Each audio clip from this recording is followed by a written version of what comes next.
Hello, good morning, my dear student. This is Jairam Dwivedi here, Assistant Professor SIRT IT Department. I welcome you all in the lecture series of Data Science.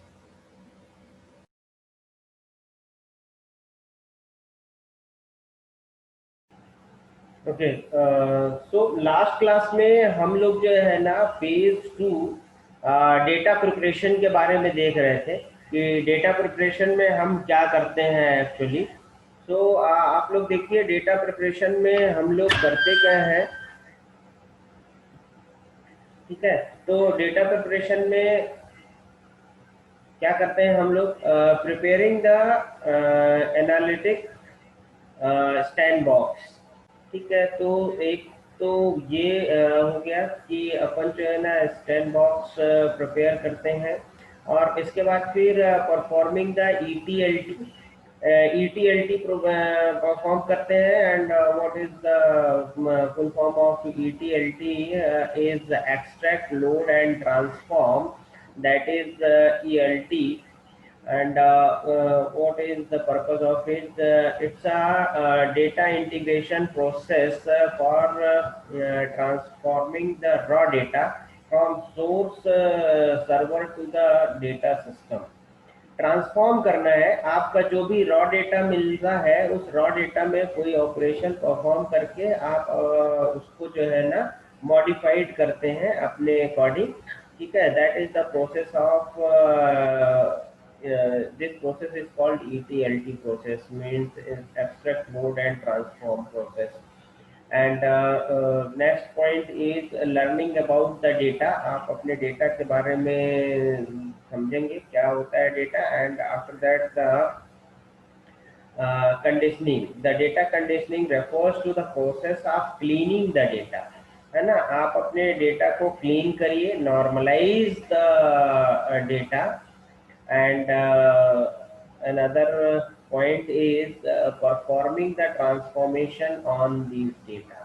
ठीक है, तो आप अपने data को clean करिए, जो भी raw data मिलेगा हमको वो जो है रॉ डेटा नहीं रहेगा, कुछ भी उसमें रहेगा उसको अपने अकॉर्डिंग आपको क्लीन करना है। क्लीन करने के बाद उसको आपको नॉर्मलाइज करना है। नॉर्मलाइज इन द सेंस कि आपको अपने नीड के अकॉर्डिंग उसको रो एंड कॉलम में किस टाइप का डेटा आपको चाहिए उस टाइप के डेटा को आपको ये करना होगा, नॉर्मलाइज करना होगा। इसके बाद फिर आपको ट्रांसफॉर्म करना होगा। इसके बाद फिर है data conditioning. The data conditioning refers to the process of cleaning data.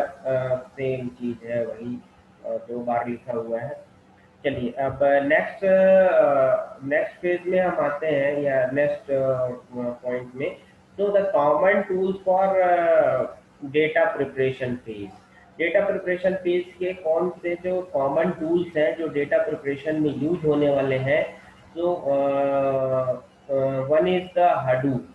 Hadoop आपका जो है ना वो डेटा प्रिपरेशन में यूज होता है। तो हडूप का जो है ना एक तरीके से हडूप बिग डेटा के डेटाबेस के तरह भी काम करता है ना। और यहाँ पे हम डेटा सिक्योरिटी की भी बात करते हैं, मल्टीपल फाइल्स हैंडलिंग की भी बात होती है। तो हडूप जो है ना अपने आप में एक डेटा प्रिपरेशन टूल हम बोल सकते हैं, या एनालिटिकल टूल भी है। तो it can perform custom analysis. GPS location analyse कर सकता है ये। एंड जेनरिक एनालिसिस हम हडूप के थ्रू कर सकते हैं।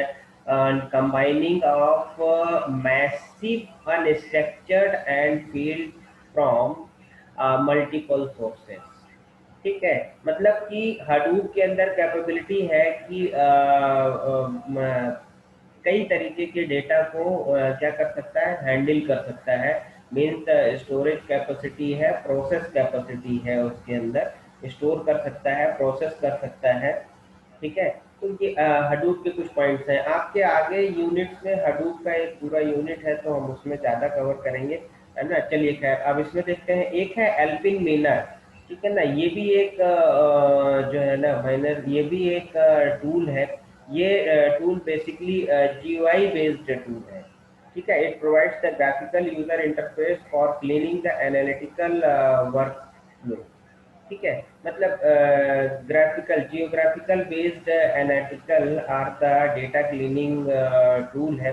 It includes the data manipulation and series of analytical events such as stage data mining techniques, है ना। Lot of data mining techniques जो भी होती हैं उसके कुछ फीचर्स इसमें मिलेंगे आपको। तो एक ये भी है हमारे पास डेटा प्रिपरेशन टूल्स। एंड इसके बाद है आपका open refine. It is a free open source powerful tools for working with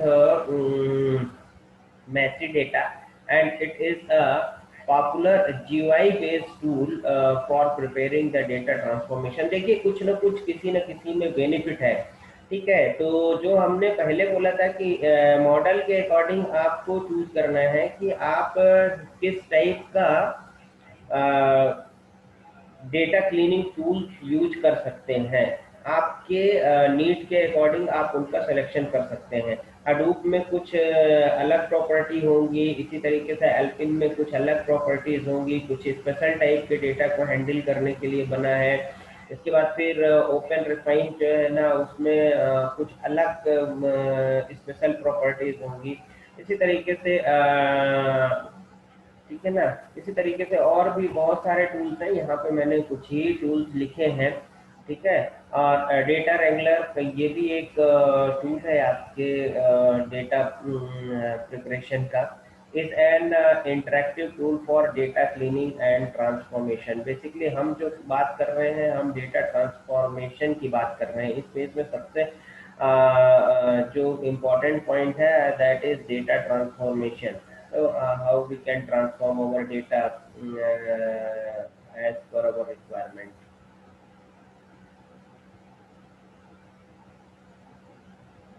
चलिए नेक्स्ट।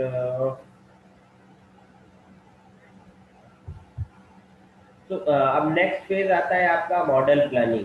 ठीक है ना, पहले फर्स्ट फेज, पहले दो फेजेस में आपने दो चीजें देख ली, है ना। पहला क्या कि हमें प्रॉब्लम को आइडेंटिफाइड करना है। प्रॉब्लम आइडेंटिफाइड करने के बाद फिर हमें डेटा सोर्सेस को आइडेंटिफाइड करना है। डेटा सोर्स आइडेंटिफाइड करने के साथ साथ हमें जो है ना अपने डेटा को प्रोसेस करना है। ठीक है ना, कि हम अपने डेटा को अपने मॉडल के अकॉर्डिंग बना लें, उसको ट्रेन कर लें। ठीक है ना, तो ये दो काम हमारे दो फेजेस में हो गए। अब इसके बाद है आपका थर्ड फेज। थर्ड फेज में हम करेंगे मॉडल प्लानिंग। ठीक है, तो मॉडल की प्लानिंग करेंगे कि किस टाइप के मॉडल की हमें ज़रूरत होगी, किस टाइप के मॉडल से हम अपने टास्क को कंप्लीट कर सकते हैं, हम अपने प्रॉब्लम को सॉल्व कर सकते हैं। तो the third phase is data exploration and variable selection.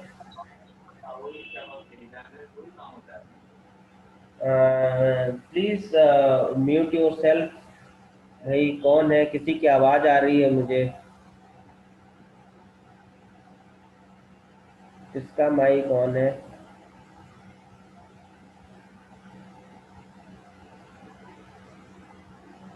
It's okay. चलिए, तो थर्ड फेज में है एक पॉइंट है अपना data exploration and variable selection, है ना। ये आप अपने जो सेकंड फेज था, सेकंड फेज में जब आपने काम कर लिया, आपको अपना डेटा मिल गया, अब डेटा को आपको रिफॉर्म करना है। तो जब डेटा रिफॉर्म करेंगे तो वहाँ पे आपको वेरिएबल सिलेक्शन और इन सारी चीज़ों की बात आती है। ठीक है ना, तो जाहिर सी बात है कि वेरिएबल सिलेक्शन आप किस तरीके से करेंगे, क्योंकि जो भी आपकी टीम होगी, जो आपके इस मॉडल में काम करने वाले हैं, तो वेरिएबल सिलेक्शन हम जो फ्रिक्वेंटली यूज होते हैं इन अदर और भी लैंग्वेजेस में बहुत कॉमन वेरिएबल्स होंगे, तो उन सारे वेरिएबल्स को ही आपको यूज करना है, उनकी प्रॉपर्टीज को देखना है, अपने डेटा सेट के अकॉर्डिंग आपको वेरिएबल सेलेक्ट करना है। ठीक है ना, क्योंकि आप किसी वेरिएबल को अगर आप नए वेरिएबल की तरह ट्रीट करेंगे, नए वेरिएबल इन द सेंस कि उसकी प्रॉपर्टी किसी पुराने डेटा सेट को मिल रही है लेकिन आप नया कर रहे हैं, तो इसमें बहुत कई बार कंफ्यूजन होगा। तो वेरिएबल सिलेक्शन यहाँ पे है। इसके बाद फिर आपका मॉडल सिलेक्शन है, मॉडल कौन सा सेलेक्ट करना है। And some common tools for model planning phase. अब इसमें भी कुछ कॉमन टूल्स हैं, तो उसके बारे में अपन देखते हैं। तो ये दो पॉइंट्स हो गए। सबसे पहले वेरिएबल सिलेक्शन है, मॉडल सिलेक्शन है, और इसके बाद कुछ कॉमन टूल्स हैं। तो टूल्स के बारे में देख लीजिए। तो these are some common tools for model planning. One is first is R. It is totally open source, and it's just like Linux and Unix languages. इसमें कोई भी अपने अकॉर्डिंग मॉडिफिकेशन कर सकता है। इसके बाद है आपका SQL analysis services and SAS and ACCESS. ठीक है, ये कुछ कॉमन टूल्स हैं जो कि मॉडल प्लानिंग में हम यूज कर सकते हैं। ठीक है, तो अब आर क्या है, और आर में कुछ स्पेशल कैपेबिलिटीज हैं, वो क्या है। तो it has a complete set of model capabilities and provides a good environment for building the interpretive models and high quality code. ठीक है, तो ये एक मॉडल बिल्ड कर सकता है, और इसके अंदर सबसे बड़ी बात होती है कि हम ग्राफिकल एनालिसिस कर सकते हैं। ठीक है ना, किसके थ्रू, अपने आर लैंग्वेज के थ्रू। तो एक ये है, टोटली जो है ना किस पे बेस्ड है आपके, और एक एनालिसिस टूल्स है। और इसमें देखिए इट कंटेंट्स नियरली 5000 पैकेजेस। इसमें जो है ना डिफरेंट डिफरेंट टाइप के टास्क के लिए डिफरेंट पैकेजेस हैं। तो इसके पास 5000 पैकेज की एक लाइब्रेरी है for data analysis and graphical representation. ठीक है, it is a very powerful tool for graphical analysis. And इसके बाद है आपका SQL analysis service. It can perform in database analysis of common data mining function. ठीक है, common data mining function में ये यूज होता है। ठीक है, it can perform in databases analysis for common data mining functions and involve the aggregation and the basic predictive modeling। ठीक है, तो कुछ प्रिडिक्टिव और ग्राफ एग्रीगेशन या एग्रीगेट एनालिसिस के लिए हम इनका यूज करते हैं, एसक्यूएल सर्वर का। इसके बाद है आपका SAS and ACCESS. It provides the integration between SAS. It provides the integration between SAS and these analysis sandbox by multiple data.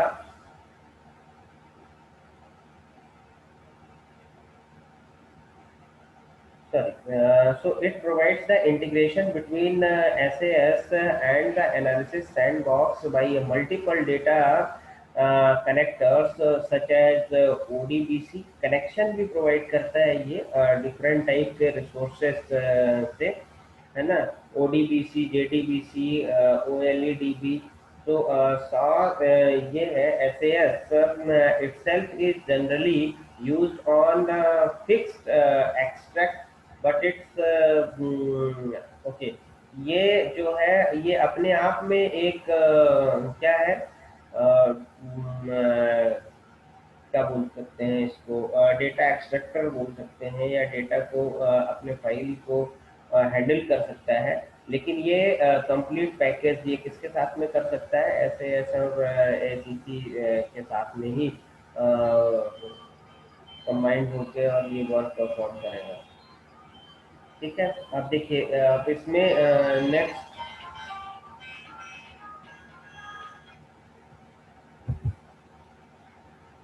Next phase है आपका मॉडल बिल्डिंग फेज।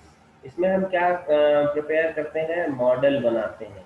ठीक है ना, तो आपने एक बार मॉडल अपना सेलेक्ट कर लिया। मॉडल सिलेक्शन के बाद आप क्या करेंगे कि मॉडल को बिल्ड करेंगे। उस मॉडल को आप क्या करेंगे, इम्प्लीमेंट करने की कोशिश करेंगे, मॉडल को बनाएंगे कि किस तरीके से हम अपने डेटा को प्रोसेस करेंगे। वेरिएबल क्या हो गया, डेटा सेट आपने तैयार कर लिया, अपने डेटा को जो है ना अपने नीड के अकॉर्डिंग मॉडिफाइड कर लिया। अब उसके अकॉर्डिंग आपको मॉडल को बनाना है। तो in model building the data science team needs to develop the data set for training, testing for training, testing and production purpose. ठीक है, तो इसमें आपका जो मॉडल होगा वो किसके लिए तैयार होगा? Develop the data set for training, testing. Model जो आप बिल्ड करेंगे उसकी आपको ट्रेनिंग करनी होगी, ट्रेन करेंगे अपने मॉडल को, और उसके बाद फिर आप टेस्ट करेंगे। ठीक है, और इसके बाद फिर आप अपने प्रोडक्ट्स को प्रिपेयर करेंगे। ठीक है, these data sets enable the data scientist to develop the analytical model and train it। है ना? अब आपको जो है ना एक एनालिटिकल मॉडल बनाना है, और बनाने के बाद आपको उसको ट्रेन करना है। ठीक है ना, आपको उसकी ट्रेनिंग करानी है। तो ये इसमें करना है हमको, किसमें? मॉडल बिल्डिंग में। है ना? जैसे आप सॉफ्टवेयर इंजीनियरिंग में क्या करते थे कि आप कई बार एक प्रोटोटाइप मॉडल तैयार कर लिया, फिर प्रोटोटाइप मॉडल में सारी चीज़ें, तो इस टाइप से ही इसमें भी चलता है। तो creating a robust model that are suitable to specific situation. ठीक है, एक रॉ मॉडल बना के और उसको जो है ना अपने सिचुएशन के अकॉर्डिंग जो है उसको टेस्ट करना है। ठीक है, अब देखिए some common questions to evaluate the आपका रोबस्ट मॉडल जो बनेगा उसको इवेलुएट करने के कुछ कॉमन क्वेश्चंस हैं। तो फर्स्ट है, does the model appear valid and accurate on the test data. मतलब कि जो हम मॉडल तैयार कर रहे हैं, जो मॉडल हम सेलेक्ट कर रहे हैं, वो वैलिड मॉडल है कि नहीं है, जब आप अपने डेटा सेट के साथ में उसको टेस्ट करेंगे। ठीक है, दूसरा है, does the model output behaviour make sense to the domain. मतलब कि जो आप आउटपुट चाह रहे हैं, डिजायर आउटपुट आपको मिल रहा है या नहीं मिल रहा है, इसके बेसिस पे आप चेक करेंगे। Do the parameter values of the fitted model make sense in the context of domain. तो ये कुछ कॉमन पॉइंट्स हैं। Is the model sufficiently accurate to meet the goal. ठीक है, does the model avoid intolerable mistakes. ठीक है, तो ये सारी चीज़ों को हमें क्या करना होगा? चेक करना होगा। तो ये कुछ उसके कॉमन क्वेश्चंस हैं या कॉमन पैरामीटर्स हैं जो कि चेक करेंगे कि हमारा मॉडल जो है ना वो वर्क प्रॉपर कर रहा है या नहीं कर रहा है। ठीक है, अब इसके बाद आता है some common tools for the model building phase. अब मॉडल बिल्डिंग फेज में कुछ कॉमन टूल्स हैं, उनको भी अपन देख लेते हैं कि कौन कौन से कॉमन टूल्स हैं जो कि मॉडल बिल्डिंग फेज में यूज होने वाले हैं। So S S enterprise. ठीक है, अब ये क्या है? It allow user to run predictive and descriptive models. ठीक है ना, एक प्रिडिक्टिव मॉडल बिल्ड करने की कैपेबिलिटी इसके अंदर है। Model based on large volume of data from across enterprise. ठीक है, तो एक ये आपका टूल है। इसके बाद फिर आपका आता है S P S S modeler. ठीक है, अब ये क्या करता है? ये प्रोवाइड किया गया था, this tool is provided by IBM। Okay, and it offers the method to explore and analyze data through a GUI। GUI based है, ग्राफिकल यूजर इंटरफेस प्रोवाइड करता है आपके डेटा मॉडल बिल्ड करने का। एक और बहुत ही पावरफुल टूल है, इसको भी आप यूज करते हैं, दैट इज मैटलैब। ठीक है, it provides a high level language for performing a variety of data analysis algorithm। ठीक है, बहुत ही एक्यूरेट इसकी सबसे खास बात होती है, it is a very accurate tool. ठीक है, इसमें हम अगर हम इफिशियंसी की बात करें तो इसमें हाई इफिशियंट डेटा को हम एनालाइज कर सकते हैं। ठीक है, इसके बाद आता है आपका एल्पिन। एल्पिन में भी it provides the GUI front end for users to develop the analytical workflow and interact with big data tools and platforms on the back end। ठीक है, तो इस टाइप से डिफरेंट टाइप्स के जो हैं वो आपके टूल्स हैं। और जब हम डेटा एनालिसिस की बात करते हैं तो डेटा एनालिसिस में इनका बहुत ज़्यादा इम्पोर्टेंस होता है। ठीक है, ये टूल्स ही हैं जो कि आपके वर्क को या आपके मॉडल को सपोर्ट करते हैं, आप इनके थ्रू ही वर्क परफॉर्म करते हैं। तो अगर हम डेटा एनालिसिस की बात करें तो डेटा एनालिसिस में हर फेज में, किस फेज में हमें कौन से टूल की ज़रूरत होगी, कौन सा टूल बेटर होगा, कौन सा टूल बेटर नहीं है हमारे लिए, इन सारे चीज़ों का बहुत ही ज़्यादा इम्पोर्टेंस है और इन्हीं पे हम वर्क करते हैं। ठीक है ना, बिना इनके हम काम नहीं कर सकते हैं। ठीक है, अब इसके बाद फिर आपका एक है स्टैटिस्टिक टूल्स है आपका, जो कि मैथमेटिकल एनालिसिस करने के लिए इम्पोर्टेंट होता है। ठीक है, तो ये डिफरेंट टाइप के टूल्स हैं जो कि एनालिसिस में, डेटा प्रिपरेशन में, मॉडल बिल्डिंग में, इन सब में जो है ना, ये क्या होते हैं, यूज़फुल होते हैं। ठीक है, तो चलिए अब यहाँ पे टाइम शो कर रहा है सिर्फ और सिर्फ 3.5 मिनट लेफ्ट है। तो अगर किसी की कोई,